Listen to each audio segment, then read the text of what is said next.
అందరిలాంటి జీవితం నాకెందుకు లేదు, అందరిలాంటి ఆరోగ్యం నాకెందుకు లేదు, అందరిలాంటి ప్రశాంతత నాకెందుకు లేదు, అందరిలాంటి సుఖ సౌఖ్యాలు నాకెందుకు లేవు, అందరిలాగా అందరికీ భర్తలు ఉన్నారు, నేను ఎందుకు విధవనయ్యాను, అందరికీ భర్తలు ఉన్నారు, నా భర్త ఎందుకు విడిపోయాడు, అందరికీ భార్యలు ఉన్నారు, నా భార్య పెందలాడు ఎందుకు పోయింది, అందరికీ భార్యలు ఉన్నారు, నా భార్య ఎందుకు విడిపోయింది, అందరికీ పిల్లలు ఉన్నారు, నేను ఎందుకు గొడ్రాలనయ్యాను.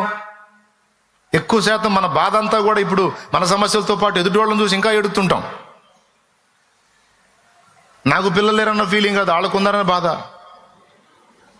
ఎక్కువ శాతం ఏడిపి అందరికీ ఉద్యోగాలు వచ్చినాయి, నాకు రావట్లేదు. అందరూ నాకు అందరికి వచ్చినాయి, నాకు రాలేదు. అందరికి ఉంది, నాకు లేదు. అందరికీ సొంత ఇళ్ళలోనే, నాకేం అద్దె కొంపలు తిరగలేక చేస్తానా, సామాన్లు మార్చుకోలేక చేస్తానా.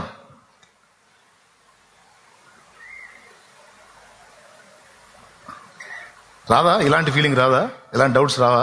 అందుకే చెప్తున్నాను, అందరికి ఉన్న అనుభవాలు వేరు, నీకున్న అనుభవం వేరు. రేపు అందరికి వచ్చే మహిమ వేరు, నీకొచ్చే మహిమ వేరు.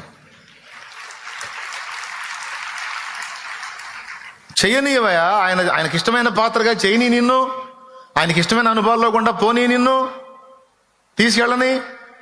అందుకు తగిన మహిమ నీకు ఉంటుంది, ఆ గ్యారంటీ, అందులో డౌట్ లేదు. నువ్వు మోకాళ్ళుని ఏంది ప్రభువా నాకు ఈ అప్పులు అంటావు, ఏడుస్తావు, అప్పుల బాధలు తట్టుకోలేక. సైలెంట్గా ఆయన చెప్పేది ఏం తెలుసా? నీ మహిమ కోసం ఏడవగా అంటాడు.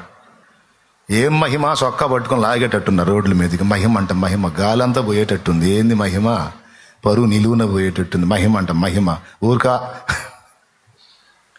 అరవా మహిమ అంతే. నీ మహిమ కోసమే అంటాడు. ఈ రోగాలు ఏం తండ్రి, ఒకటి పోతే ఒకటి నన్నే వదిలేటట్లు, ఇవి కాజేసేటట్టు ఉన్నాయి.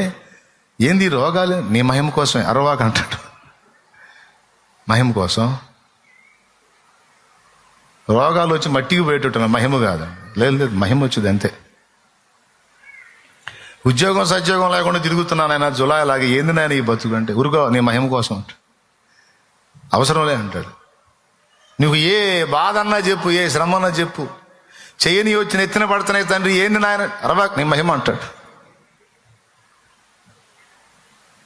కొంప కొల్లేరైపోయింది ప్రభా, ఏంది నాయన నా జీవితం, ఏంది ఈ పరిస్థితి, నిన్ను ఎరిగి నిన్ను ప్రేమించి సేవించి నిన్ను హత్తుకొని నీ పాదాలు పట్టుకుంటే ఏంది నాకు ఈ బాధ, అరవకు మహిమ కోసమే అంటాడు. ఇక అంతా ఏదన్నా గదిలిచును, నీ మహిమ కోసమే అంటాడు. మేలు కోసమే సమస్తము సమకూర్చి జరిగిస్తాడు. నీకెందుకు మౌనంగా ఉంటాడు. కాబట్టి అందరు బాగానే ఉన్నారు, నేనెందుకు ఇలాగ అనొద్దు నువ్వు. రేపు అందరి మహిమ వేరు, నీ మహిమ వేరుగా ఉంటది.